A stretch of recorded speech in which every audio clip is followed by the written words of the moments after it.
한 무수권작의 감정이 있는 시면 두 번째 시간입니다.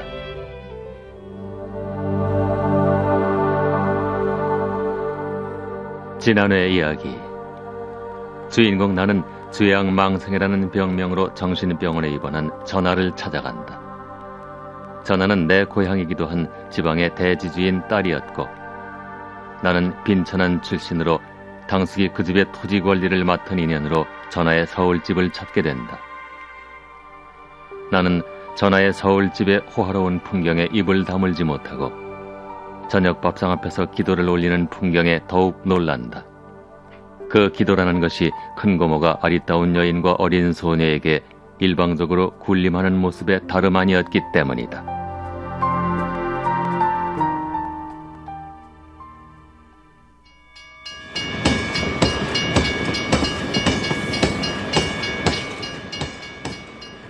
나는 어느 사립중학교에 들어 왕십리에 있는 이모 집에서 통학을 하고 있었다.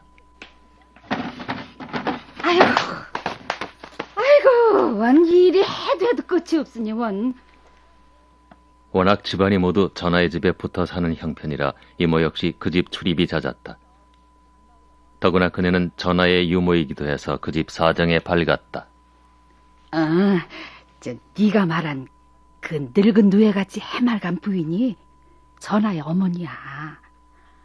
그런데 마녀는 아기를 낳고 나서 산후발로 열이 심히 오르더니만 그 후로 병신이 되고 말았단다.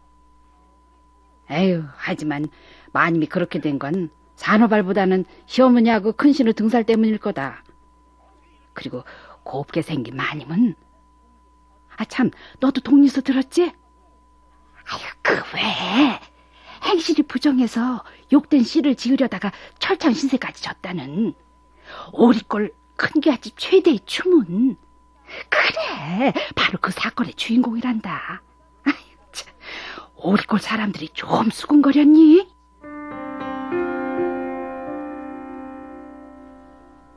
그 사실을 알았을 때 난 적지 않게 놀랐다.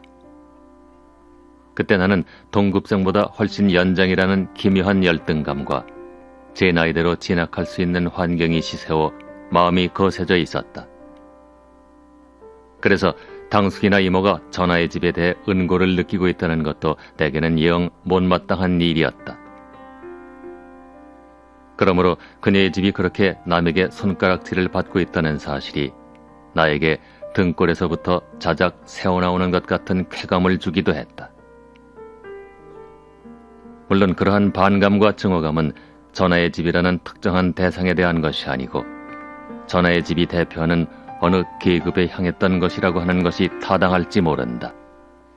아이고, 가여운 마님. 지금도 그 큰신우 등살 때문에 원 과부 서름은 과부가 안다는데 동기간에 그럴 수가 있어. 어쩌다가 이모가 이렇게 중얼거리는 날이면 그 집에서 무슨 일이 있었다는 것이 짐작되었다. 오리골 큰기와 집은 대대로 딸이 안 되는 집이라는 소문은 시골 있을 때부터 들은 말이지만 전하의 고모는 두 사람이 다 혼자 되어 친정살이를 하고 있었던 것이다. 전하가 난 그 이듬해에 그녀의 아버지는 무슨 교통사고로 죽었고 전하의 집에는 사변 때 별세한 전하의 조모를 비롯해 늙고 젊은 네 과부가 남았다. 그 주동이 그녀의 큰 고모였는데 이 광신적인 기독교인같이 잔인한 사람은 이해가 드물었다. 사람은 태어나면서부터 죄를 갖고 태어났다. 때문에 인생의 궁극의 목적인 영생에 이르려면 끊임없이 속죄를 해야 하는 것이야. 그녀의 말을 들으면 신은 지고의 사랑이 아니고 지고의 감시자라는 느낌이 더 커지는 것이었다.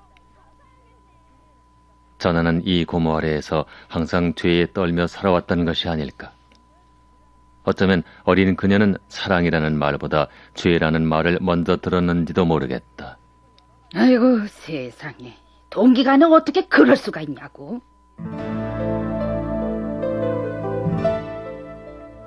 무엇보다도 이모의 반감을 산 것은 전하의 큰 고모가 신에 대한 배반이라는 명분 아래 그 아우의 비밀을 발간한 일인 모양인데, 그보다도 더 소름이 끼치는 것은 죄의 끝을 보여야 된다고 11살 난 어린 전하를 그 공판장에 끌고 나간 사실일 것이다.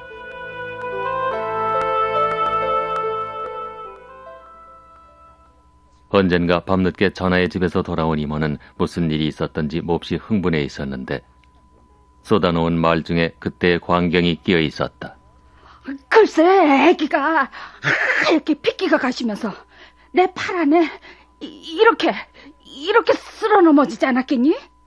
푸른 미겨수 수의를 입고 수갑채어 끌려 나오는 고물을 보니까 그만 연한 나비처럼 하늘하늘 힘없이 쓰러져 버린 거야. 아유, 세상에, 소름 끼치는 여자야.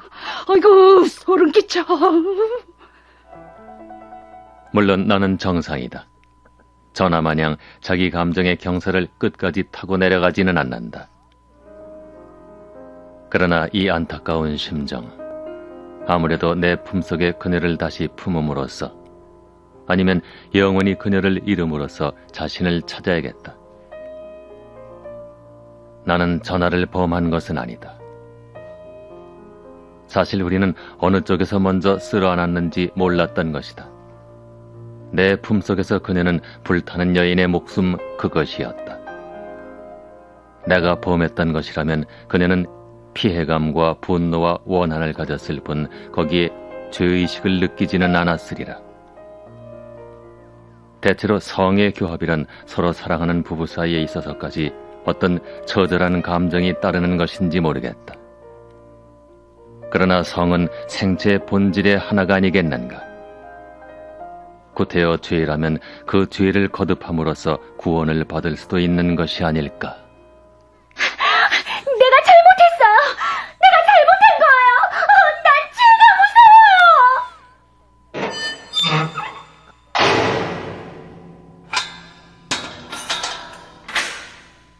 광란하는 전하를 이곳에 맡기고 그네의 작은 고모와 함께 돌아가며 나는 자꾸만 분노 같은 것이 치밀어 오는 것을 억제할 수 없었다. 무엇인가를 탓하고 싶은 심정이었다. 그 탓하고 싶은 심정 갈피에서 노상 해죽해죽 웃고만 있던 그녀의 어머니의 해맑은 얼굴이 뺑긋이 내다보이고 그녀의 큰 고모의 험한 얼굴이 뉘우쳐라 뉘우쳐라 하고 이를 악물었다.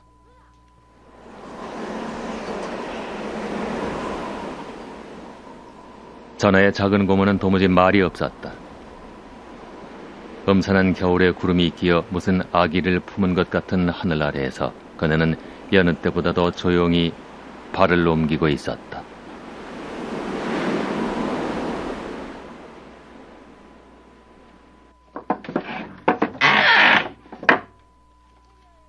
전하의 집은 아무 일도 없었던 것처럼 고요했다.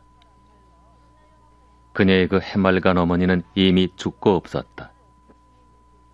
높은 산에 눈이 내려 거기 쌓여있거니 해오다가 어쩌다 눈을 들어보았을 때 그것은 어느덧 사라져버린 것을 깨달을 때가 있는데 그녀는 그런 죽음을 했다.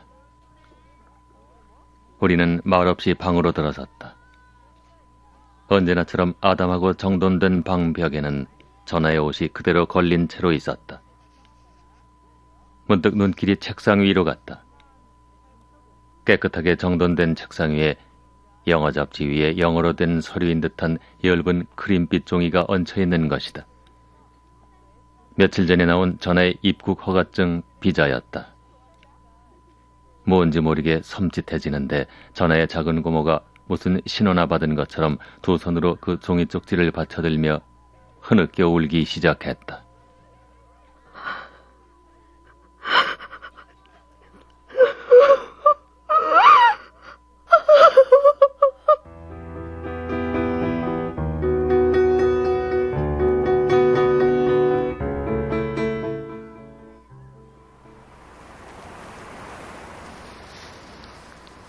전하의 비자가 나오던 날, 우리 사이에는 꽤 오래 말다툼이 계속됐다.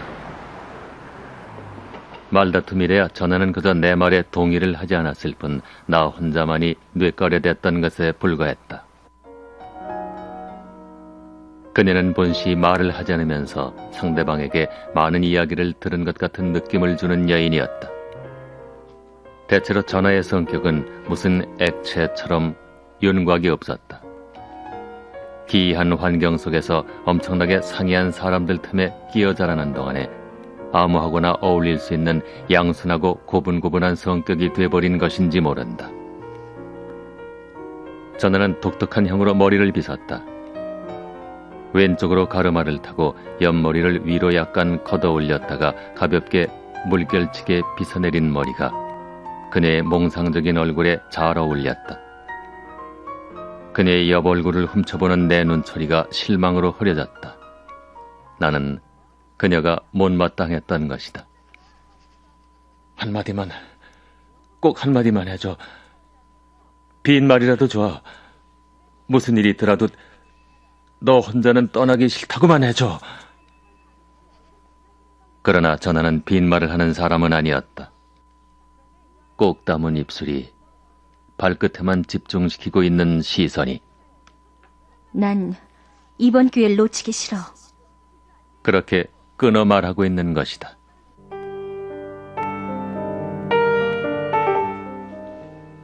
나는 그 순간 오릿골에서 가돌라온 팔다리가 멀쑥한 시골 소년을 그대로 자기에게 느꼈다.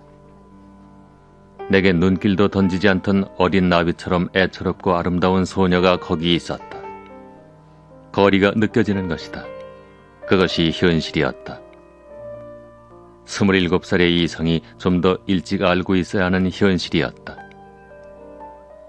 내게는 최대한이 그녀에게는 평상인 것이다. 내가 획득하려 애쓰는 것을 그녀는 이미 가지고 있는 것이다. 언제나 그러했다. 이번 경우만 해도 그렇다. 나는 필생의 비원이나처럼 애쓰고 서들고 있는 미국 유학이 그녀에게는 무슨 당연한 과정같이 이루어져 가고 있는 것이 아닌가.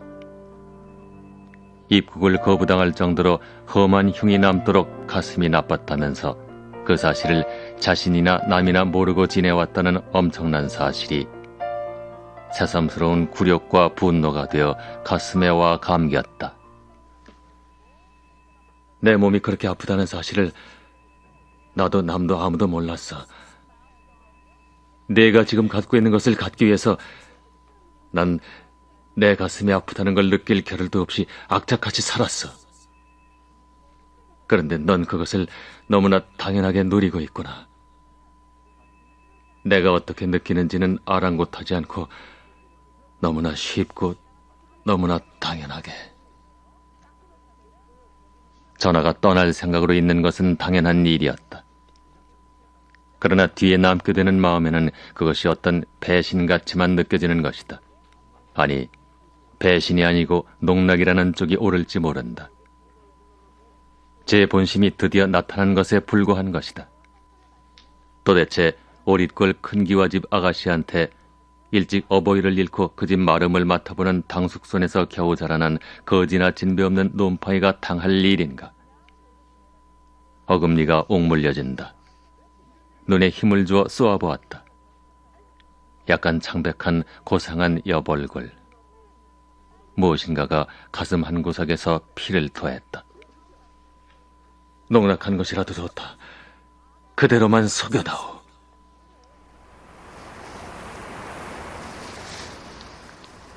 눈속이 조금씩 어두워져 갔다. 그 어두워져가는 눈앞에 지난 날이 얼룩거렸다.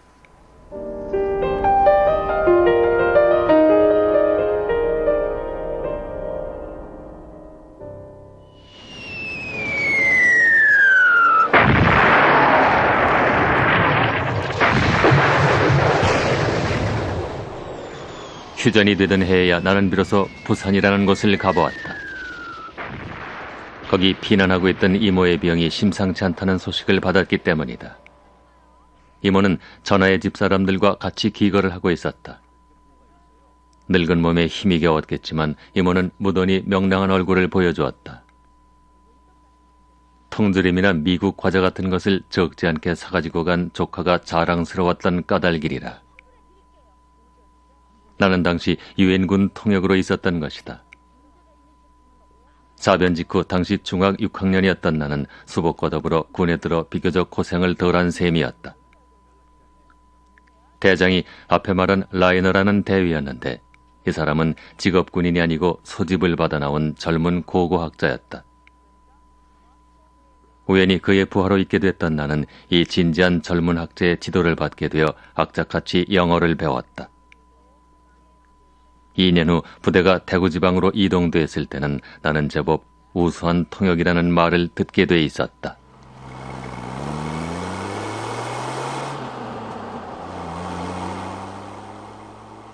라이너 대위는 틈만 있으면 나를 동반해서 가까운 데 있는 경주를 찾는 것을 낙으로 삼고 있었다. 자연 안내역을 맡게 된 나는 그의 눈에 들기 위해 고적이나 고대 예술품에 대한 팸플릿 같은 것을 들치게 됐고 어느 정도 전문적인 지식을 받아 넘길 수도 있게 되어 그것이 라이너 대위를 무척 놀라게 한 모양이었다. 생각하면 내가 지금 고고학을 하게 된 것은 어디까지나 그런 우연들이 쌓여서 하나의 방향을 이룬 것이지 무슨 포부라든가 신념 같은 것에서 출발한 것은 아니다. 그러나 그런대로 하나의 길이 트인 것만은 사실이어서 제대에서 귀국한 라이너 박사의 호의가 나로 하여금 미국 유학의 꿈을 실현시킬 수 있게끔 했던 것이다.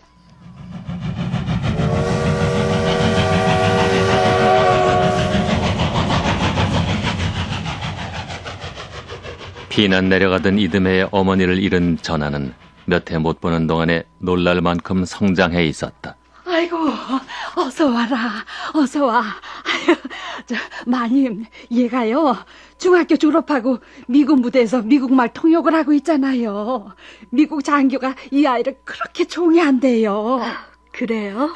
아유, 애기씨, 기억하죠? 우리 조카. 아유, 얘, 우리 애기씨 알지? 지금 여고 3학년인데 그림을 얼마나 잘 그리는지 몰라. 아, 네. 어서 오너라. 그동안 정말 많이 변했네. 반가워요. 생각 이상으로 환대를 받고 돌아간 나는 그 후부터 부산길이 제법 잦아졌다.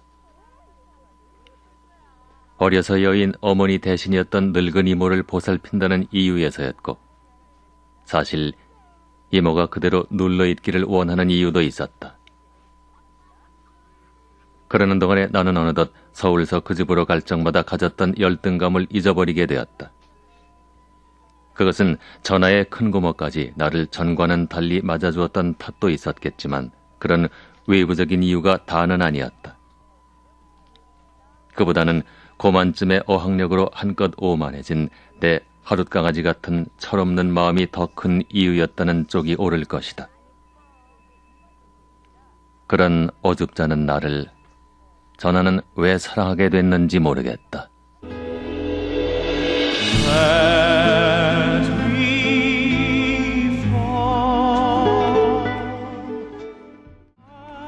한무숙 원작의 감정이 있는 시면 두 번째 시간이었습니다.